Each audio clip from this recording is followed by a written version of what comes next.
It actually really wasn't that bad at all. So here we are. We're all in one piece, thankfully. And what did I think of the movie? Well, I just decided to kind of split my thoughts into the main factors that most people are probably wondering about this movie. So I'll probably start off with the main factor that everybody's wondering. Jack Earl Haley. What's up with him? How does he compare to Robert Englund? Well, first of all, I probably think it's best not to compare him to Robert Englund. I think when you do that with any actor, if you're comparing Jack Nicholson's Joker to Heath Ledger's Joker, though they may be the same character, they're really not. So I tried to really just look at his performance on face value, try not to make any references to Robert Englund as much as I could. By doing that, I really, really liked him. He was pretty awesome.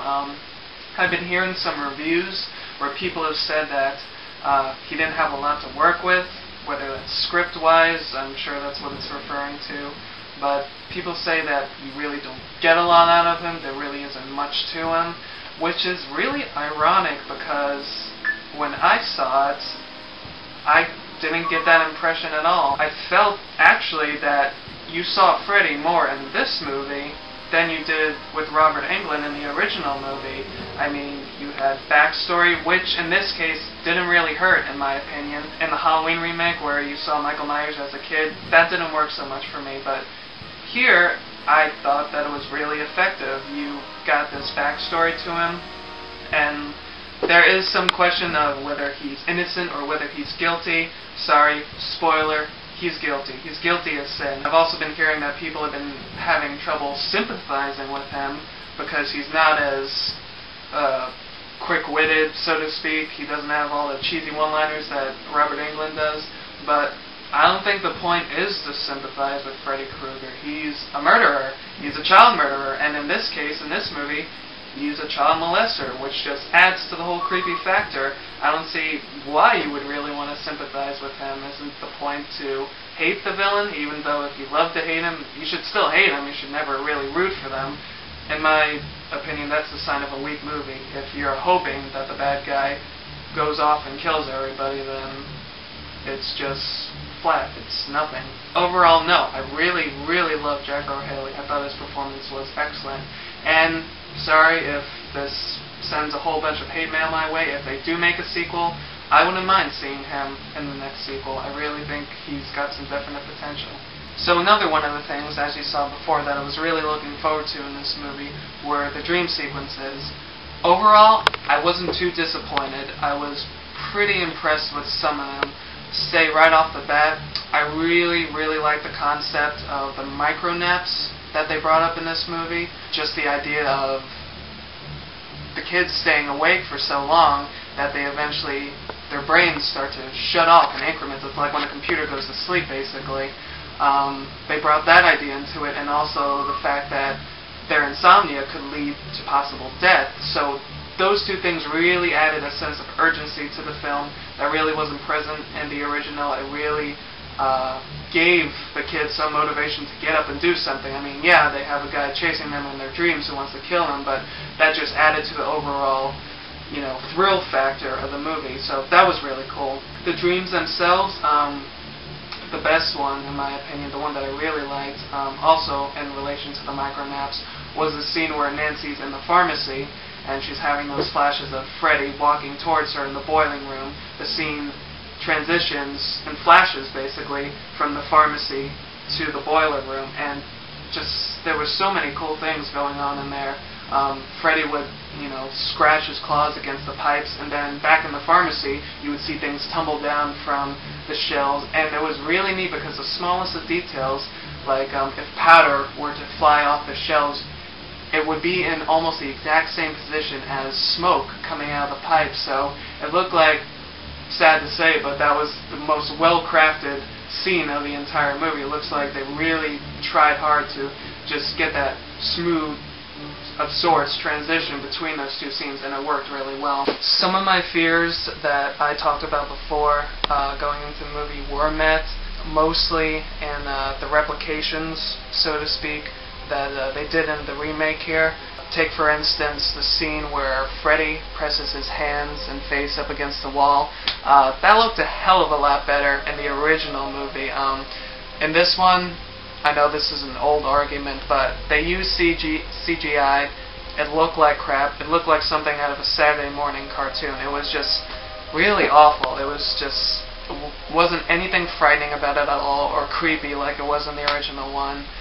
They did that several times, trying to make these references back to the other movie. It worked in some places. The bathtub scene, it was basically just the hand coming out of the water. There really wasn't the extended scene like in the original where he pulls her into the tub and there's a struggle underwater, so I guess that was alright, but like I said before, just that's a sign of their laziness. They just kind of, like, whether it was to just give a shout out of sorts to the fans out there like, hey, we're making references to the original, that's cool, right? No, actually, not only does it mean that you're lazy, but it also ends up looking like crap anyway, as in the wall scene. So there were some things that I was kind of disappointed with. The acting, aside from Jack Earl Haley, wasn't too impressive, but hey, who was going to this movie looking for Academy Award-winning performances, right? Nancy was probably the most depressing one out of all of them. She was just moody the entire movie. She was just so dead, like she was dead behind the eyes. Freddy didn't even kill her yet, and she was already acting like a cadaver. Just no sympathy felt for her at all. She was just kind of going through the motions, phoning in her performance. It was just, just wasn't good. Aside from Jack O'Haley, Kyle Gallner, who played Quentin Smith, he, whether it was just by comparison, I think it had a little more to do with him personally as an actor. I just don't think he was good, because compared to everybody else, since they sucked, he was so great. He was really good. He definitely was in the moment. He was a teenager facing this immense problem, and he was freaking out. He just pulled it off really well. He was probably the best actor outside of Jack Earl Haley in the movie, which is a tremendous compliment to him, so good for you, Mr. Gallner. So some of you may be wondering by now, well, that's all great, Joe Monster, but was the movie actually scary? It's a horror movie released by Platinum Dunes in the year 2010. No, it really wasn't that scary. It's just reinforcing the whole jumping out, boo, those types of scares. It's just reinforcing that those are the things that sell horror movies, not actual creepy factors or things that give you the chills. It's just a jump scare, which are just pretty much littered this movie, unfortunately. There was actually a scene where Freddy jumped out and said boo. No kidding. There were some chilling moments, not anything to write home about, but mostly the molestation factor of it obviously added a whole new creepy factor to it. Just, you know, in the original he was scary because he killed these kids, and now in this one it just brings it to a whole new level, and it makes you feel uncomfortable, which is what every horror movie should do, really. Freddy's look, also, I had nothing wrong with it at all. No problem with it. People have been saying, oh, well, he doesn't look like a warlock like Robert Englund did in the original, or, you know, oh, it's too realistic, whatever that's supposed to mean. But no, I think it was just fine. I mean, just the fact that a guy with razor blades is chasing you in your dreams is creepy enough. I mean, yeah, the look will accentuate the fear that he gives out, but no, I had no problem with his look. He looked like a burn victim, I guess. I don't look up pictures of burn victims, so I can't really say with assuredness that he was authentically burned, but it looked real enough, and it looked honest enough to give you the feeling that this is true, this is honest, this is what horror looks like.